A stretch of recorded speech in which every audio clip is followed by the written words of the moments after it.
Section 3. You will hear a conversation between a tutor and two students who are preparing for an English literature test. First, you have some time to look at questions 21 to 24.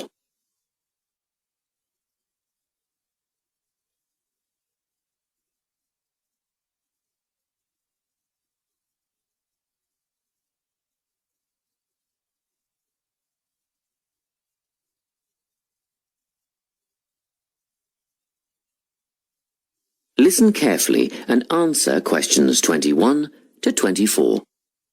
Hello, Lorna, Ian. Glad you could make it.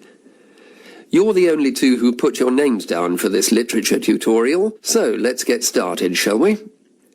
I want to run over some aspects of the novel The Secret Garden with you before the test next week. Be sure to take some notes and ask questions if you need to. Hey, Lorna, have you got a spare pen? Sure, here you are.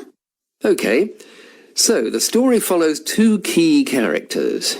You should refer to them as protagonists, who go by the names of Mary Lennox and Colin Craven. The story is set shortly after the turn of the 20th century, and the narrative tracks the development of the protagonists as they learn to overcome their own personal troubles together. That's quite a common storyline, isn't it? Yes, you're right, Lorna. So what can you tell me about the character of Mary? Well, in the beginning, she is an angry, rude child who was orphaned after a cholera outbreak and forced to leave India and move to the United Kingdom to her uncle's house in Yorkshire. That's right. And there she meets Colin, who spends his days in an isolated room, believing himself to be permanently crippled, with no hope of ever gaining the ability to walk. The two strike up a friendship, and gradually learn, by encouraging each other, that they can both become healthy, happy, and fulfilled in life. Will we need to remember a lot of these details for the exam? Just the basic outline. Examiners don't want to read a plot summary. They know what the book is about. Focus on narrative techniques instead, such as point of view. What's that mean? It's all about how we see the story.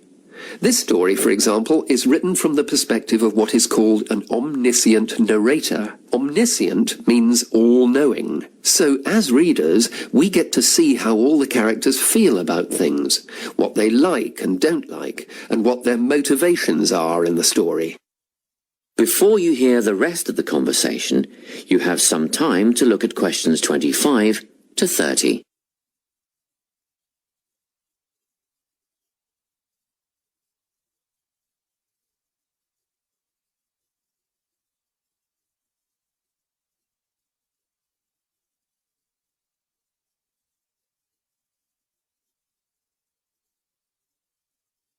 Now listen and answer questions 25 to 30. Won't it be hard to write a technical analysis? After all, it's a kid's book. Well, it was initially pitched at adults, you know. But over the years it has become seen as a more youth-orientated work. And you're right in a sense. The simple vocabulary and absence of foreshadowing make the story very easy to follow and ideally suited for children. But that doesn't mean there isn't much to analyse. Look at the symbolism, for instance. Symbols are things, right? Material things like objects that stand for abstract ideas. Absolutely, yes. And the author uses many of them. There's the robin redbreast, for example, which symbolises the wise and gentle nature that Mary will soon adopt. Note that the robin is described as not at all like the birds in India. Roses are used as well, as a personal symbol for Mistress Craven.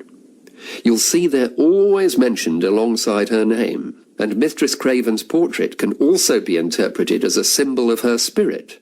Are symbols just another name for motifs? No, motifs are a bit different. They don't have as direct a connection with something the way that a symbol does. Motifs are simply recurring elements of the story that support the mood. Are there any in this novel? Yes, two very important ones. The Garden of Eden is a motif. It comes up a few times in connection with the garden of the story. And then you've got the role that secrets play in the story. In the beginning, everything is steeped in secrecy, and slowly the characters share their secrets, and in the process move from darkness to lightness, metaphorically, but also, in the case of Colin, quite literally. His room in the beginning has the curtains drawn, and he appears at the end in the brightness of the garden. Anything else we need to know about? Yes. Nearly all novels explore universal concepts that everyone has experienced. Things like love, family, loneliness, friendship. These are called themes. The Secret Garden has a few themes that all centre on the idea of connections. The novel explores, for example, the way that health can determine and be determined by our outlook on life. As Colin's health improves, so too do his perceptions of his strength and possibility. The author also examines the link between our environment and our physical and emotional prosperity. The dark, cramped rooms of the manor house stifle the development of our protagonists. The garden and natural environments allow them to blossom, just as the flowers do. Finally, this book looks at connections between individuals, namely Mary and Colin. This necessity of human companionship is the novel's most significant theme, because none of their development as individuals would have occurred without their knowing each other. Well, that about sums it up, I think. That's a great help, thanks. Yes, thanks very much. That is the end of section 3. You now have half a minute to check your answers.